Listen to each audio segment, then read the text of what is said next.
مرد خدا بچه‌دار شده است. اگر محفل عقیقه‌ش باید برگزار کنه در مصر بوده است. نزد یامو رئیس محله شو میروه. رئیس محله هم یک آدمی کار بود کن، آدمی با غیرت بود است. میگه که ندارم او دهقانا بیچاره نداشتن حقیقتا. همین مخصوصا وقتی که زراعت همه کاریدن تو همو حاصل گرفتن هیچ دیگه نداشتن. اکثرش بیچاره همو تخمی را قرض میکردن. هیچی نداشت است. میایم نزد رئیس که یگون دینار بیو بتیم همین محفل عقیقه بچه‌ما برگزار کنم سنت پیغمبر. اونم دستش میگیره و کجا یا بوی بچه و تاجر بود است میگردونش خونه به خونه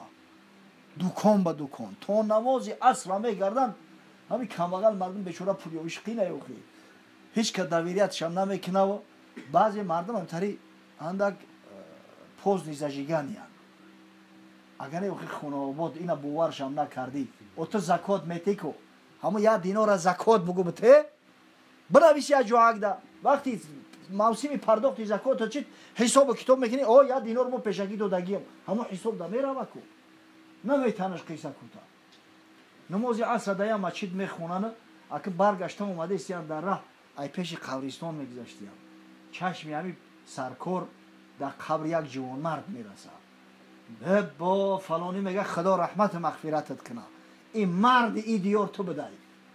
این بچه هر کسی کورش میگالتید میگرفتم پیش تو میوردم کورش بود میکردی ما خیال میکردم که این مردم هم خیلی جوان مردن اینا تو عصر گشتیم یک دینار یک برادر مسلمان شون در قرض ندادن خدا تو را رحمت و مغفرت کنه در حقش دعای خیر میکنن و میویند با خونه دا یک دینار به جای داشت هستیم مردکی خوبه میگیره ای بین میشکنه شو میگه ایش برای خدمت به یه روزی سیاه به یه روزی مبادو رو ایکاکشا بگی مقصد خراجات که وقتی که حاصل تا گرفتی بعد پول قرضی مرا برمیگردونی تیلو با شکستن قدرش کم نمیشه تیلو هم تیلو های سنگی بدگوهر اگر کاسه زرین شکند قیمت سنگ نیفزاید و زر کم نشود همین کاسه تیلویی را سنگ بشکنرم سنگ یگان گر قیمتش زیاد نمیشه که او تیلو قیمتش کم نمیشه شو بعدی خفتن میآید همین مردی سرکار دراز میکشه همین فکر اندیشه در میرود که ای بچه این مردم قرض دیگه در برادر مسلمان شونه میتن در صورتی که قرض از صدقه دیده ثواب زیادتر داره اگر صدقه 10 ثواب داشته باشه قرض 18 ثواب داره این عاقبت کاری مسلمان ها چی میشیده باشه به همین فکر اندیشه خوابش میبره همین قریبای صبح در خوابش همون مردک هم میبینه همون مردک مردگی را که در حقش دعا کرده بودن میگه تو مرا بسیار مستریب کردی نخوا یک جوان مرد نباشه که برادرش یک دینار قرض نته سحر بعدی بامداد خونه ما برا میگه فرزندام بگو تنور را بکنن در زیر تنور هم 1 متر دیگه چقدر بکنن در یک افتاوای میسی 500 تنگه تیلو بجو کردم با یک روزی سیاه را همون را بگیرم به تنم بیچاره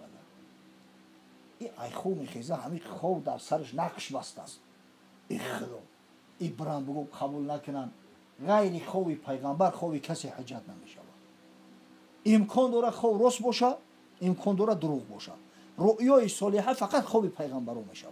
که حقه تمام دیگه جای گپ نداره این همین بامداد هم میخونه و غزغزش میکنه خیلی این کلمه چی یک فوفرین بگیم باشه میخیزن میوین نزد فرزنداش میگه بچه‌ها همه دین در حق پدرتون دعا کرده من میشه پدرتون در خواب دیدم این هم خیلی پیغام کرد خشم و اختیار داره ما یگون اولیار هم نیستیم مقصد دعوا هم نمیکنه که خوبی با خوبی درسته این تنورتون ولی کرشویا من میگم طریق خوب دیدم خیلی گفتن یا بسنجین تنور را کندن حقیقتا 1 متر میکنن همه افتوای میسی میبروید محکمش کرده از پیچون دستش همون در دروش 500 سکه تیلو با این مرد سرکار گفت که همون بیچاره درویش او فقیر همین 1 دینار قرض طلب داره یگون چی طمع نداره او فرزندو اینم جوان مرده ای شیر بچه میشه گفتم پدر ما را سوزه خاکش یا وجب شده است این مردی داره مرگی ما زنده ها که غیرت یا مرده را نداشته باشه پاک و پحیل بخشیده میشه همین تبر بته 1 تینش نمیگیریم میراث یعنی کو میرابی کار همین برادر میخوای بچه‌ها بچه مرد شوند خودت مردک شو ای شیر بچه میشوه ای مور بچه تاریخ یاد نداره که بزی موده شیر زایده باشه یا ای تکه شیر شده باشه انمی شیر مرده و شیر زنا شیر بچه ها را به دنیا میارن ایرا میگیره دلوکیش میپیچونه میاره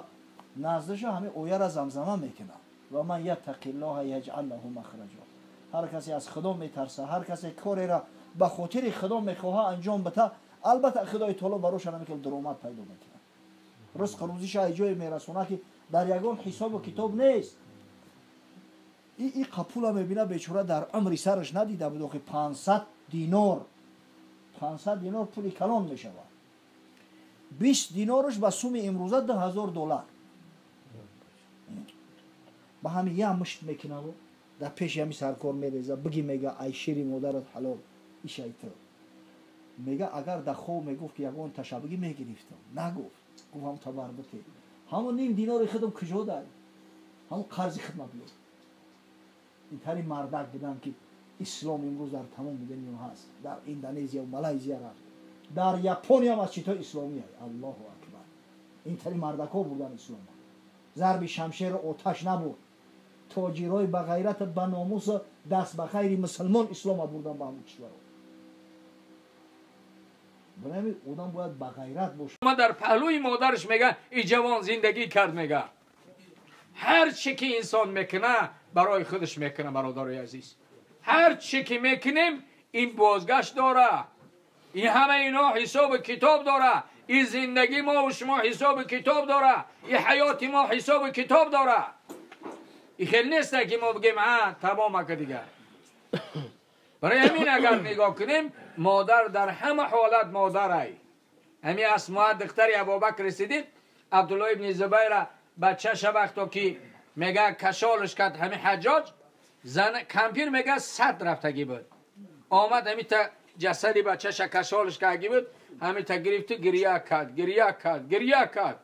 گفت من دیگه در این حالت را دیدن نمیتونم عبدالله آمد پیشش گفت که آچه گفت من میکشن گفت در همین راه حقی هدفت الله های یا حیاگم هدف دیگه داری دنیا داشته باشی حاضر که بمبری دیگه دنیای دستت میره و گفت به خاطر خدایی گفت به خاطر خدایم گفت در کار دیدامه به تی بچم در کار دیدامه به تی به قفا نگر گفت وقتا کی مردک میگه آمد همی تا قشاقش کرد و عبدالله ابن زبیر و اسماء گریه کرد گفت من برای همین روز من ترا تولد کردم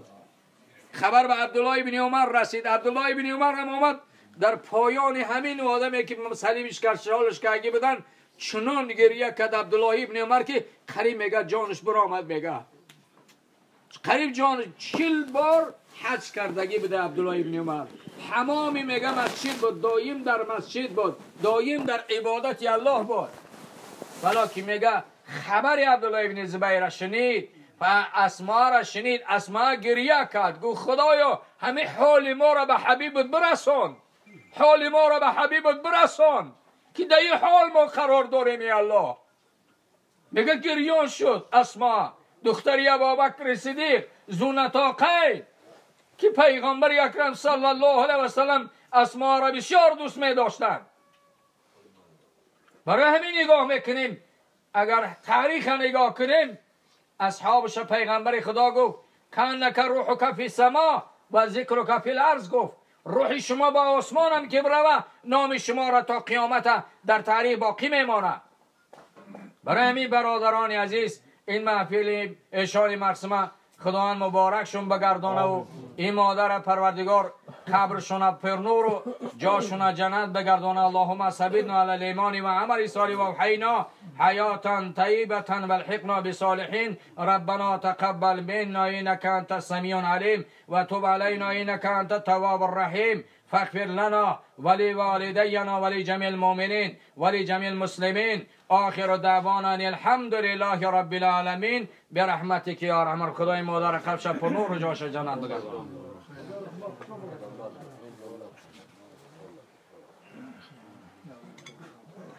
جزاكم الله خير شما خدا برکتون دیا خدا من همیشه سالم قانین باشین. این تنصروا ینصرکم نصیبون بگردونن ولی ینصرن الله من ینصره. خدا گفته است، قسم می الله یاد کرده است، کسی که دین مرا نصرت میرسونه من نصرتش میرسونم. و کان حق علینا نصر المؤمنین. خدا گفته ای خدا من نصرت بر مؤمنان داده ای. افغانستان شوروی به تمام بار و بندش رفت، نیکی شکست از او صبر آمد. حاجی امریکا هم 19 سال در افغانستان استاد، لیکن به شکست مبدل شد. می براید برای چی؟ خدا نصرت چه بر دوش گرفته. نصرت کی را؟ مؤمنا را. افغان ها چی داشتن؟ نیروی ایمان داشتن. ما اگر نیروی ایمان را دست نتیم، ما بهترین سلاح های دنیا در دست ما و شما. چیه؟ ایمان به خدا. قل بفضل الله و برحمته فبذلک فلیفرح هو خیر مما یجمعون.